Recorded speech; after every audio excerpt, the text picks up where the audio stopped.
তোমরা যারা এখনো ফ্যামিলি শুরু করো নাই, যুবকদেরকে বলছি, তাদের জন্য এই অংশটুকু বেশি বেনিফিশিয়াল হবে ইনশাআল্লাহ।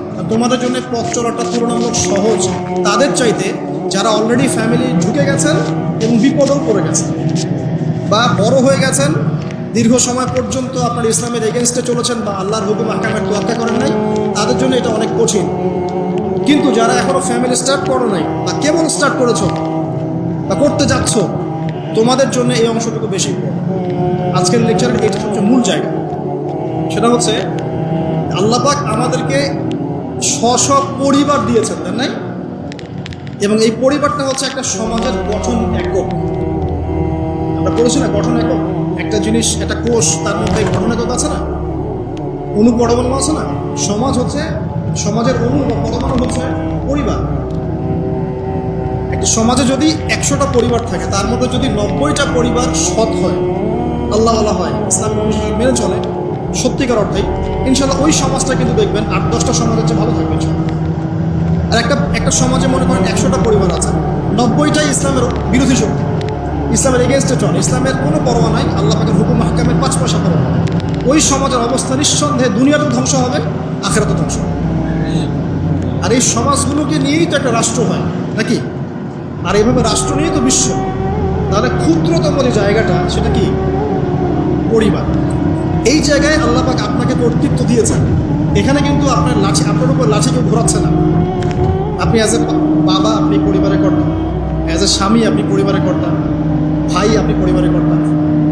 আমাদের প্রথম স্টার্টিংটা এই ফ্যামিলি থেকে করা উচিত। তো আল্লাহ পাক এই বিষয়ে কি বলছেন, আমি একটা বলে সামনে যাই যে ইয়া আইয়ুহাল্লাযীনা আমানু, হে মুমিনগণ, আমাদেরকে আল্লাহ পাক বলছেন, হে মুমিনগণ, কু আনফুসাকুম ওয়া আহলিকুম নার, তুমি নিজে জাহান্নামের আগুন থেকে বাঁচো।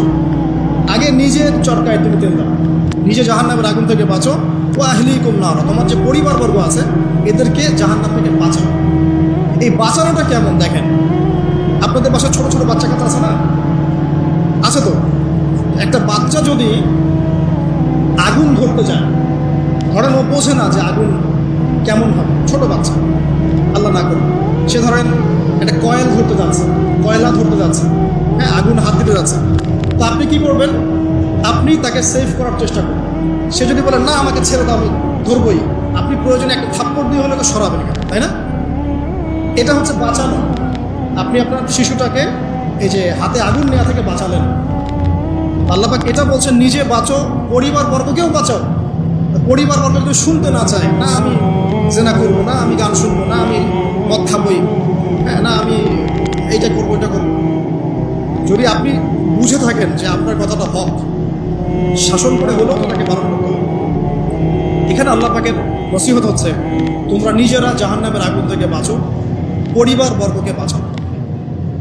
কোন জাহান্নাম থেকে বাঁচবে? আলাইহা মালাইকাতুন গিলাযুন শিদাদ, যেই জাহান্নামে কঠিন কঠিন মনের ফেরেশতারা আছে, পাষাণ মনের ফেরেশতা। আল্লাহ পাক তাদের মনের মধ্যে কোনো দয়া মায়া দেন। আমাদের মনে দয়া মায়া আছে না? এই দয়া মায়াও আল্লাহ পাক তাদেরকে দেন না। শুধু আযাব দেওয়ার মতো শক্তি, সামর্থ্য এবং কঠিন একটা মন দিয়েছে। অন্য সূরায় আছে তাদের সংখ্যা 19 জন। কতজন? 19 জন, মানে তারা দায়িত্বশীল। বাকি আরো যে কত হাজার লক্ষ কোটি আছে আল্লাহ ভালো। আলাইহা 19 আল্লাহ পাক বলেছেন। তো আলাইহা মালাইকাতুন গিলাযুন শিদাদ লা ইয়াসুনুল্লাহা মা আমারহুম ওয়া ইয়াফআলুনা মা ইউমারুন। আল্লাহ পাক ওই ফেরেশতাদেরকে যে আদেশ করেন সেই আদেশ পালনে তারা বিন্দু মাত্র গাফিলতি করে না। এই সব ফেরেশতা থেকে যারা জাহান্নামের প্রহরী, এই জাহান্নাম থেকে তুমি নিজে বাঁচো, তোমার পরিবারকে বাঁচো। তোমরা যারা এখনো ফ্যামিলি শুরু করো নাই, যুবকদেরকে বলছি, তাদের জন্য এই অংশটুকু বেশি বেনিফিশিয়াল হবে ইনশাআল্লাহ।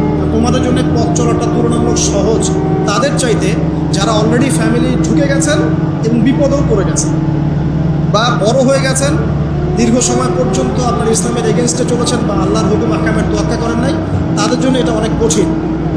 কিন্তু যারা এখনো ফ্যামিলি স্টার্ট করো নাই বা কেবল স্টার্ট করেছো বা করতে যাচ্ছ, তোমাদের জন্য এই অংশটুকু বেশি। আল্লাহ পাক এখানে একটা মূলনীতি দিয়ে দিলেন, নিজে বাঁচতে হবে, পরিবারকে বাঁচাতে হবে। আর আমি আগেই বললাম, পরিবার বাঁচলে সমাজ বাঁচবে, সমাজ বাঁচলে রাষ্ট্র বাঁচবে। আসেন, প্রথমে আমরা দেখি যে কোরআন কি বলছে। আদম এবং হাওয়া আলাইহিস সালাম, মনে আছে? তাদের দুইজনকে আল্লাহ পাক পৃথিবীতে নামিয়ে দিয়েছেন না? যে ভুলটা তারা করেছেন, সেই ভুলের ফল তারা দুইজনের সমানভাবে শেয়ার করে নিচ্ছেন না? বুঝতে পারছেন? আল্লাহর সীমা লঙ্ঘন করার পরে তাদেরকে যে আল্লাহ পাক নামিয়ে দিলেন পৃথিবীতে, এখন এই যে লম্বা সময় তাদেরকে পৃথিবীতে থাকতে হবে, পৃথিবীর এইসব ভোগান্তি পোহাতে হবে, হ্যাঁ, জান্নাতের সেই নাজ নেয়ামত থাকছে না, এই যে কষ্টের পথ চলা, এই পথ চলাটা কি স্বামী স্ত্রী একসাথে না? এভাবে যদি পরিবারের স্বামী এবং স্ত্রীরা তাদের জীবনের উদ্দেশ্যটা ফিক্স করতে পারে এবং সমস্ত বাধা বিপত্তিকে হাসি মুখে একসাথে ডিঙাতে পারে, পরিবারের শান্তি আছে। যদি না পারে, তাহলে বুঝবেন যে সে আদর্শ স্বামী ছিল না, অথবা সে আদর্শ স্ত্রী ছিল না। এখান থেকে শিক্ষা হচ্ছে, দুইজনের জীবনের উদ্দেশ্য একই রকম হতে হবে, দুইজনের লাইফের মিশন সেম হতে হবে, তখন আপনি পরিবারের শান্তি পাবেন। যদি না হয়, তাহলে আপনি বিয়ের মধ্যে ভুল করেছেন। অতএব এই জায়গায় নসিহতটি প্রথম। তারপরে চলে আসেন নূহ আলাইহিস সালাম, মনে আছে না? তার একজন ছেলে ছিল, সে কি মুমিন ছিল? করেন নাই? সে কিন্তু মুমিন ছিল না, সে অস্বীকারী ছিল। তার নূহ আলাইহিস সালামের স্ত্রী, সে কি মুসলিম ছিল? চিন্তা করতে পারেন, একজন নবীর স্ত্রী মুসলিম নন, একজন নবীর ছেলে, তিনি আল্লাহর আদেশের পরোয়া করছেন না। আল্লাহ বলছেন লাইসা মিন আহলিক, এই ছেলে তোমার পরিবারের কেউ না। নূহ আলাইহিস সালাম বলছেন, হে আল্লাহ, সে আমার পরিবারের একজন, তাকে ক্ষমা করে দাও। আল্লাহ বলছেন লাইসা মিন আহলিক, সে তোমার পরিবারের কেউ না। নবী